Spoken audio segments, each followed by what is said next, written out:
behind the cape. Got some Star Wars info that we need to talk about. I guess they just had some kind of event. Yeah, it's called Star Wars Celebration. Is that a thing? It was like what is that? Like a 6-7 hour stream. Oh my about, gosh. Former projects, up and coming projects. I don't know if you. Anyways, we got a lot of stuff. Let's start with the positive stuff though, because it's a much shorter list, and we're being fair, right? Ahsoka. First and foremost, the trailer for Ahsoka looks amazing. Okay. Looks beautiful. So all of, the old, the rebel fan of the section of the fan base, even fans of the Filoni Clone Wars stuff, I think will really like this. And the storyline that they're going with was one that I hoped that they were going with for Star Wars theatrical. In a way they are, because along with Ahsoka was also announced that Dave Filoni is going to be helming a movie, one of 3 Star Wars releases coming up here. And his movie is going to be the culmination of the Mandalorian, Boba Fett, and Ahsoka series altogether. And so a lot of which we got peaks of Ezra and Thrawn and all of that stuff in the Ahsoka series is what's going to lead us probably into the Filoni movie, I'm believing. I was very excited for the Ahsoka show. Rosario Dawson looked great. The scenery, man, I don't understand how Lucasfilm and Marvel are under the same umbrella, and Lucasfilm stuff looks so much better. So much better. Yeah. It's getting to a point where it's not really comparable all like that. One is very almost cartoonish, and the other one is giving you real life world building, I'm going somewhere else. I think the biggest, I think the decision has already been made, to be honest with you, but I think the biggest swing we will see coming out of that will be whether or not Grogu gets kind of freed up from Mando and the Mandalorian Creed and all that, and is able to go out and do other things Jedi related, and eventually probably end up with Rey, which is a whole bag of bullshit. You know why? Because you already had it, Josh. You already left. Mando, and I swear to God, would had to have been the best 5 minutes that Disney Plus has ever produced in-house.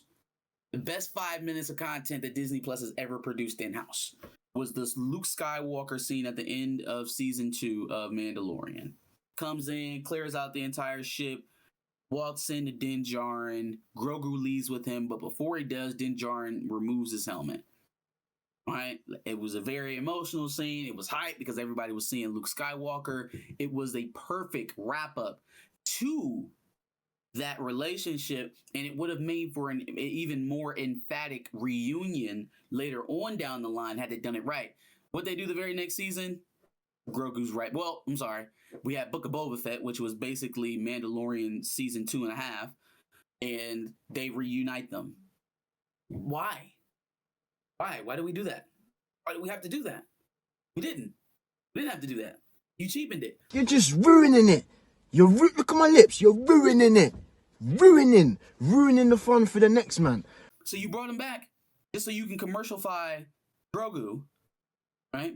Had to put him back in Mandalorian because he has to be seen because we got to keep selling products. Ruined it just for you to do what you should have done in the first place, which is detach him from Mandalorian so he can be attached to an even less popular character in Rey. Which leads me to my next point. We are definitely out of the positive stuff, and we're on to the decidedly negative. Rey's getting a movie. Okay. Right? Daisy Ridley is reprising her role as Rey.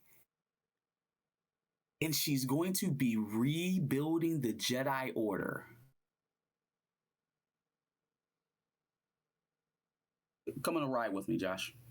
We start out at Force Awakens, which is pitched as this multi-character shared ascension story, is what I think Abrams gave us in that first film, right? We got a stormtrooper who's broken out of his programming essentially and has gone rogue and is off trying to do his own thing. And he also may be force sensitive. Okay. We've got Ray, who's similar story to Luke minus the struggle. Somehow in the second movie we end up treating Finn like he's a second-class citizen, like he's akin to Chewbacca in 3PO. We start shipping this whole Kylo Ray thing while also simultaneously tearing down the most important characters in Star Wars history.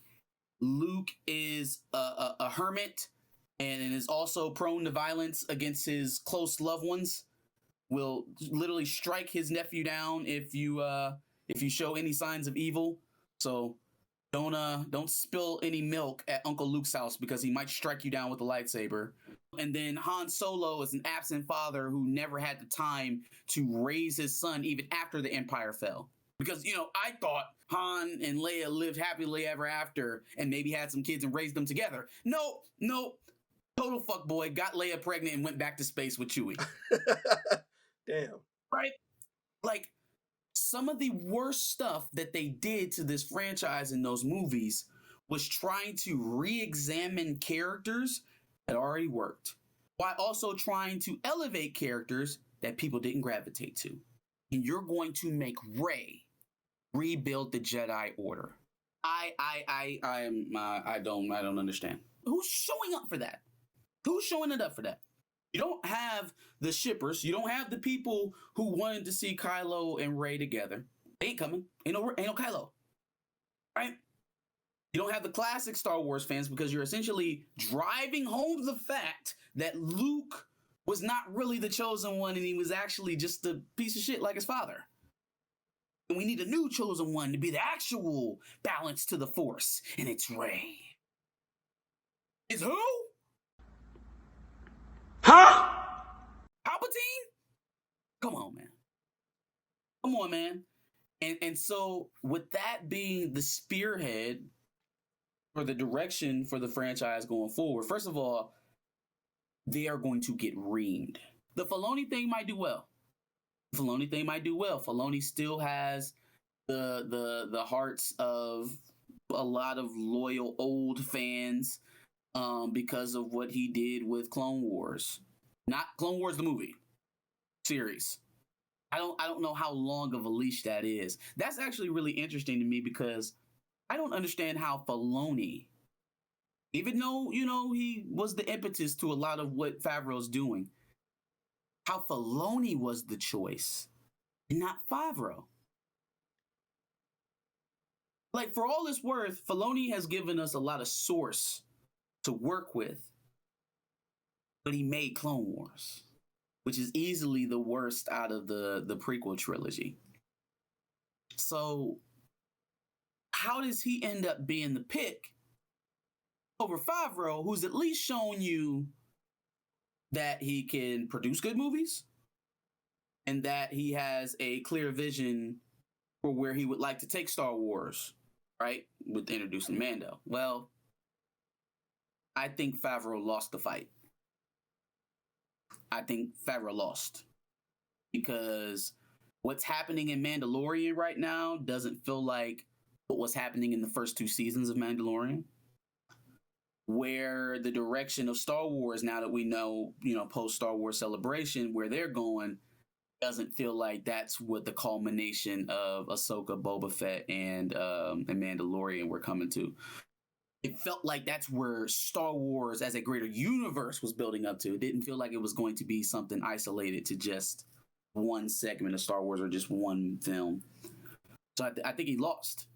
I think all of this divvy and direction was Kathleen Kennedy exerting her influence on, Lucasfilm and her. I don't. You know what?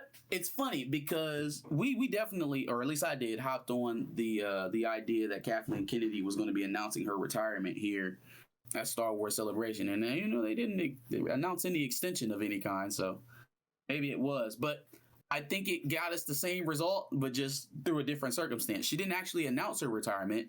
She just announced a slate of films that is probably going to seal her being retired soon. The Acolyte is actually happening. It looked halfway decent. Looked okay. I don't know too much about what they're doing there or that story, so it'll be fairly new to me. You mentioned over-commodifying Grogu.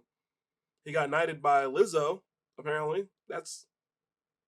Yeah, I wasn't really a fan of the Lizzo, Jack Black, Christopher Lloyd. It kind of felt like jumping the shark at points. And then the scenes where Lizzo, she first of all, I think she get more speaking time than Jack Black. I don't know. It doesn't matter.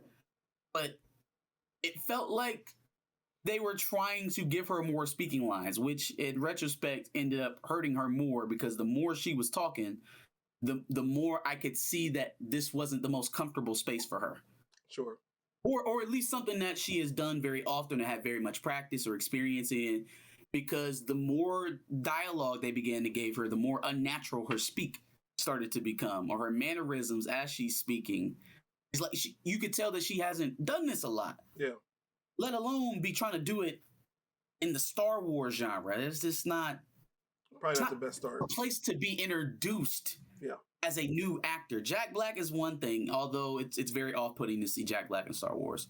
Christopher Lloyd works the most, I think, but then he ends up being the Scooby-Doo villain. If it wasn't for you and your meddling Grogu, I would have gotten away with it. Yikes. And the stern talking to my man got at the end of the thing. If Jack Black doesn't come back, end up being a bigger bad than what Christopher Lloyd was at that point, that entire speech that Lizzo gave at the end of this episode is a cringe fest. And I don't know why they would do that for her. Like, look, celebrity cameos are what they are. They are marketing. Mm-hmm. Right? It's like social media. You're trying to plant seeds into their audience for Star Wars. I get it. But don't make it a spectacle. Right? If Meg Thee Stallion is going to be in She-Hulk, maybe it has something to do with performing or something that has to do with her craft. If Lizzo's going to be in Star Wars, maybe she's an intergalactic performer of some sort. She could be playing the flute somewhere. Make it make sense so that they can highlight their talents within the show, and that way it doesn't feel as off-putting when they're trying to be regal actors. And I haven't seen Lizzo in so much as a commercial. Like, be tactful about how you use celebrity appearances, because you'll turn your own audience away. Yeah. They didn't show up. The Star Wars fans did not show up to see Lizzo, Jack Black, and Christopher Lloyd. That's not what they showed up for. They wanted to see a good Mando episode. So if you can ingratiate those pieces into a good Mando episode, you will have done so successfully. If you've made it about the appearances instead of the episode, you failed. But last thing, Star Wars Celebration was Nick Mangold's movie. I think... No, not Nick Mangold. Not Nick Mangold's a center. He used to play at Ohio State. What is that dude's name? He's the director for the last Indiana Jones movie. He also did Logan, which, the premise of what he gave combined with what I saw in Logan works well. What I'm hearing coming out of Dial of Destiny in comparison to what he wants to do with the Jedi, I don't know. And I don't even know if that movie's going to get made. So... we'll see. I would say out of the three, it's the least likely because it's the least tied to something that's already canon in the Star Wars universe. If the Filoni movie, which I would have to anticipate, comes first, well, I don't know, because the Rey movie's coming out in 2025. The Rey movie is 2 years away. Damn.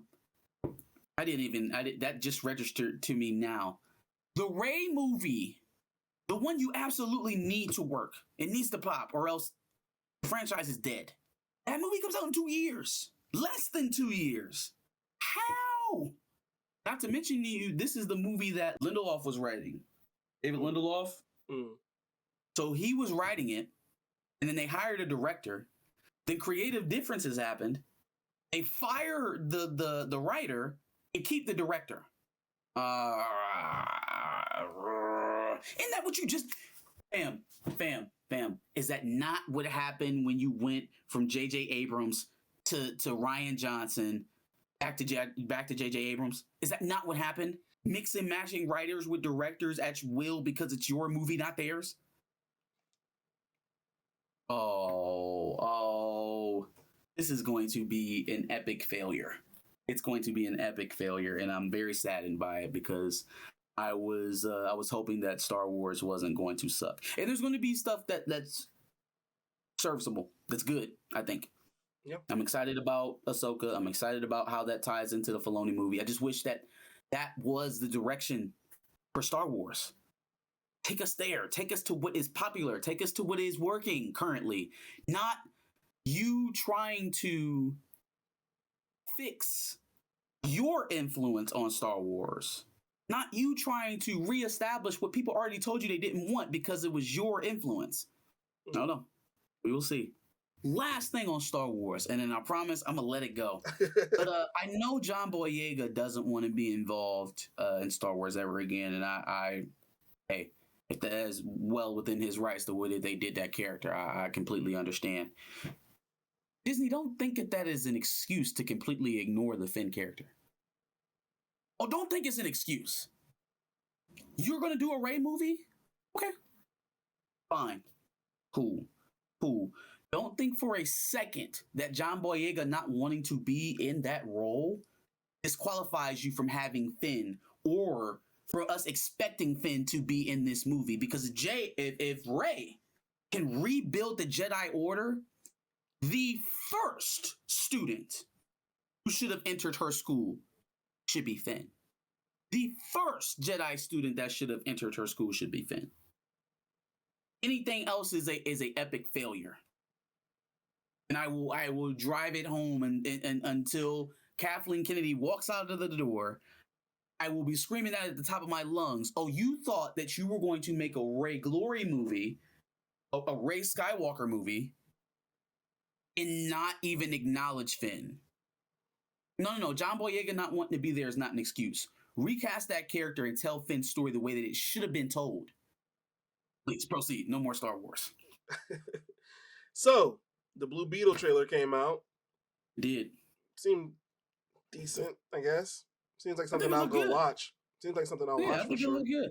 But, as you pointed out earlier before we started recording, they took shots at Batman for being a fascist. God, they called Batman a fucking fascist, bro. I swear to God. I just want to take away all their civil liberties and I want them out of my country. Ah! I mean, he is billionaire Bruce Wayne.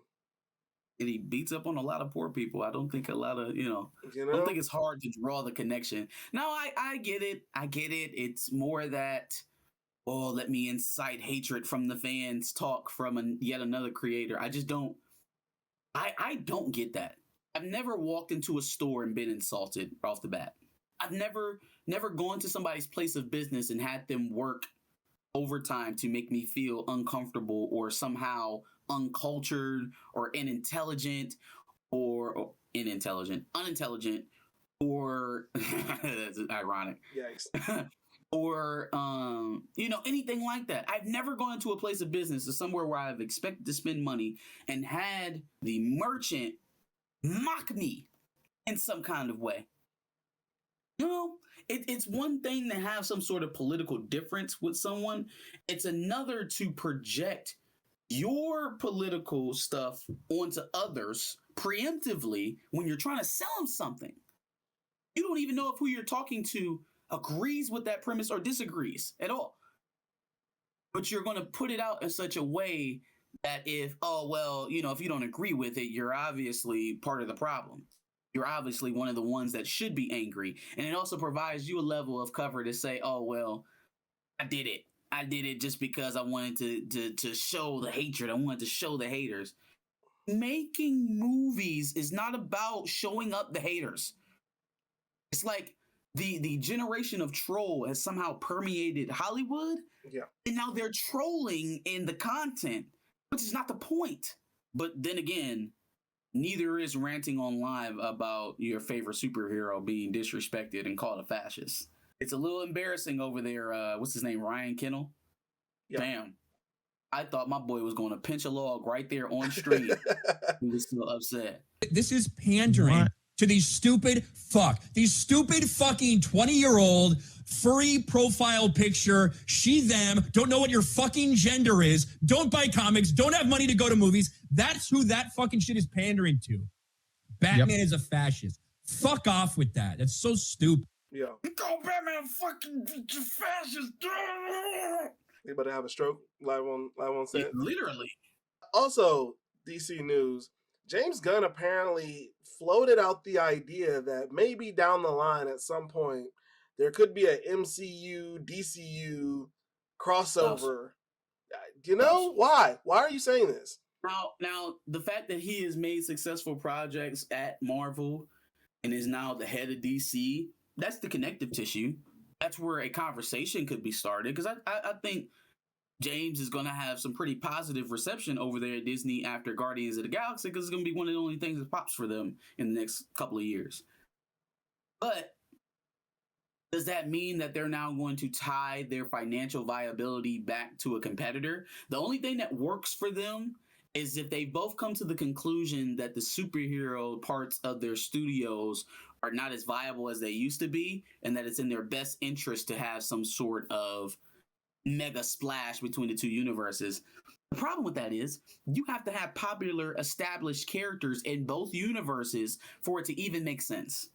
We are years off from Superman and Batman in the DCU. We don't have a Superman and Batman equivalent currently in the MCU, so it's not an option as of right now. Yeah. I don't know. I just thought it was weird that he floated that out. It just seemed like he said that just to make another headline. Probably. This seems to be his MO. Yeah. It's just say things to get people excited. Whether they're true or not, I won't worry about that later. But just say things. For sure. Say words. Absolutely. All right, let's move on to Marvel. X-Men 97 has supposedly been delayed until 2024. Oh, now, where would you guys have heard some information like that before? I wonder. I ponder. Where can you go for information about X-Men 97 not making it to the 2023 slate? I wonder. You know any places, Josh? I heard of a show called Behind the Cape. There you go. That's the one. Loki season 2 said to be set for September. We also got the Secret Invasion trailer. So seems that those things are underway. A nice long run up. Jonathan Majors' trial is in May. They will see what comes of that. So what tells me is the route that they went to when they had their big meeting about where to go is that they're in wait and see mode. They're ratcheting down their releases to the bare minimum. They delayed the next installment in the Kang saga, which would be Loki season 2. And they're going to let this thing play out and see how it goes, which is what they should do, right? Coming off the heels of everything that they did with Johnny Depp, we cannot afford to lose another superstar that like, man, could you imagine and how much better shape Disney would be right now if they had Pirates of the Caribbean? Yeah. Could you imagine how much of a better position they would be in if they weren't solely dependent on Star Wars and MCU content to bolster their revenue? That's a fact. Yeah, they'd be in a if much they better had place. That auxiliary, property like a Pirates that could kind of stem the tide while they fix what's going on with Lucasfilm and the MCU. Yeah. They benefit, and all they had to do was sit and wait to get the facts of the case. All they had to do was sit and wait and see how the public reacted to the facts, not the conjecture, not the hearsay, but what actually happened. All they had to do was wait. They didn't wait. They dropped the gun. They jumped the gun, and they neutered $1 billion franchise. Yep.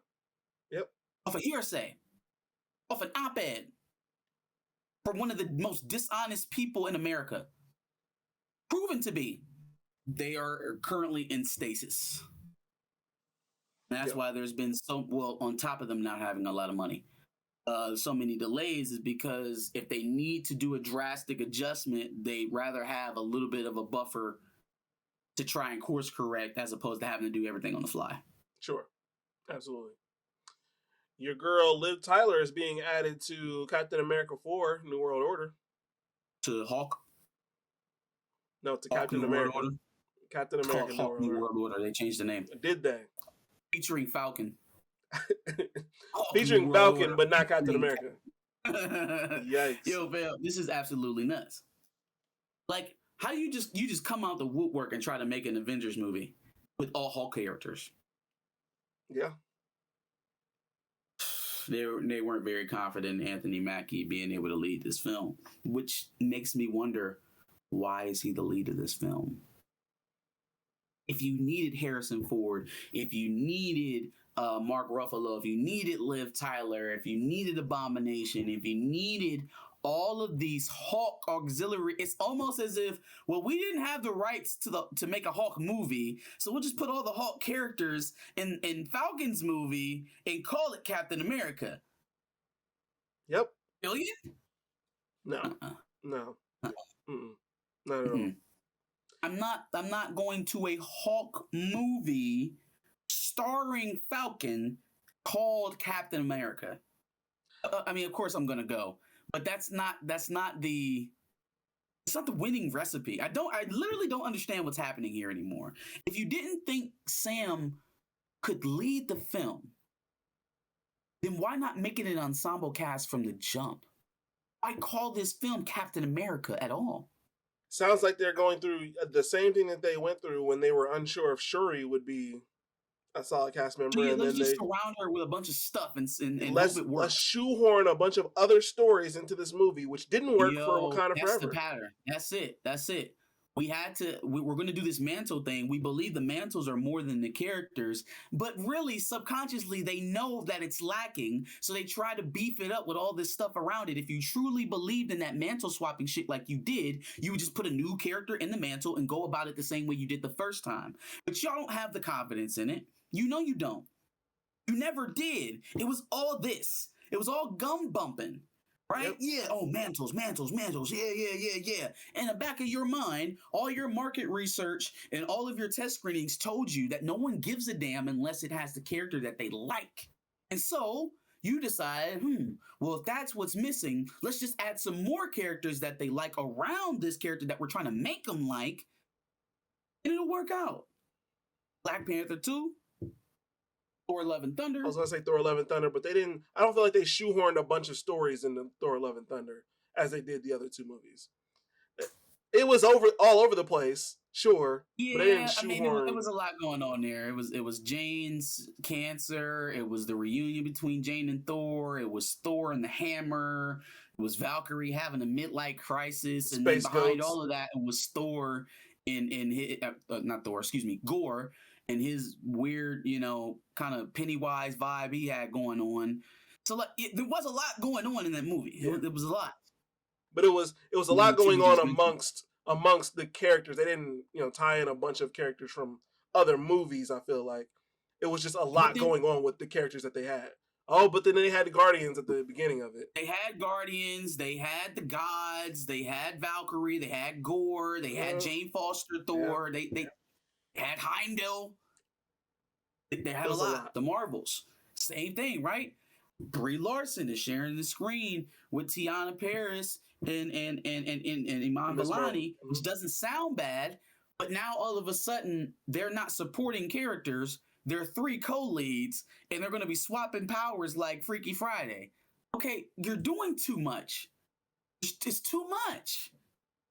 It's too much. You are trying to make up for people that you chose to be the leads of these movies and try to supplement their lack of interest with supporting characters. That's not what a supporting character is meant to do. They're not supposed to make up for the lack of popularness or favorability for the main character. That is not what supporting characters exist for. Yeah, no thanks on a 3-hour movie where at least half of it has nothing to do with the IP that you brought me in here to see. It's a little nuts. Fact. Fantastic Four may include in some way, shape, or form Galactus and Silver Surfer, which I feel like is a little too early. Let's introduce the first family. Unless they're already present, they're going to do that again, I guess. Is that, they've been here this whole time, just like they're going to do the X-Men? No, it doesn't seem like they're going to make them the big bad of the movie, from I guess what I'm hearing, but they'll be involved in some way, shape, or form. Some way. Okay, I'm good with that. Let's just not make Galactus a cloud, and I think we should be okay. Just saying. I don't think they'll be going that route again. Please don't. Big news. Any kind of Wakanda or Okoye TV show is seemingly scrapped silently, which is interesting. Well, I'm gonna hold that. I told you so. I'm gonna hold it until I hear it out of somebody's mouth. You know when I will tell you, I told you so, is when the executive producer over the studio at Marvel that doesn't have a single project announced or confirmed in the next 5 years or so. You know, the Wakanda office that they, make all the black characters get introduced through. Mm-hmm. Yeah. Well, if Disney's still cutting and they still have executive cuts to make, I would say the part of the studio that doesn't have any active projects probably should be on notice. I would agree. And so said producer should probably freshen up his resume, I think. Maybe. I'm just saying. I don't know nothing. I haven't heard anything. But I'm just thinking, Victoria Alonso's out and she had active projects. Like Perlmutter is out and he was running comics and physical property. Kathleen Kennedy, it seems like this may be her last slate of films. Who knows? She might just be there beyond by a biker. Who knows with Kathleen Kennedy? She's been supposed to be leaving for months. No. Years. But the only big name left executive at Marvel that has anything to do with making the content, only two names really, is Feige and Moore. Well, I don't think Feige's going anywhere. He got his butt spanked already. He's not getting a Star Wars movie. Nate Moore could be the next one. It could be the next casualty. Could be the next guy that gets it, because what are you doing? You don't have a win for us. We're not moving forward with any of the proposed projects that, the Golden City or, the Wakanda series or Okoye or whatever. Like there's even speculation about whether or not Ironheart's going to make it out. So if that's the case, why keep you? I hope that he's comfortable with the decisions that were made and the direction that he took the franchise. And I honestly mean that, because sometimes you take risk that you think are going to pay off and you'll even stand by them because maybe you learn something from it. You know what I mean? If Nate Moore is that kind of guy, then hey, shouts out to you. I just don't know if he thought this all the way through. I think he had the approval of some folks who are no longer at Marvel. I think he had an okay from somebody who maybe at the time had the clout to protect him and now doesn't because of it, as a result of it.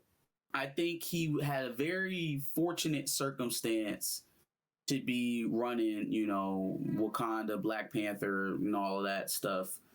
And now that the heat is up and he doesn't have anything to show for it, like 2018 was 2018, bro.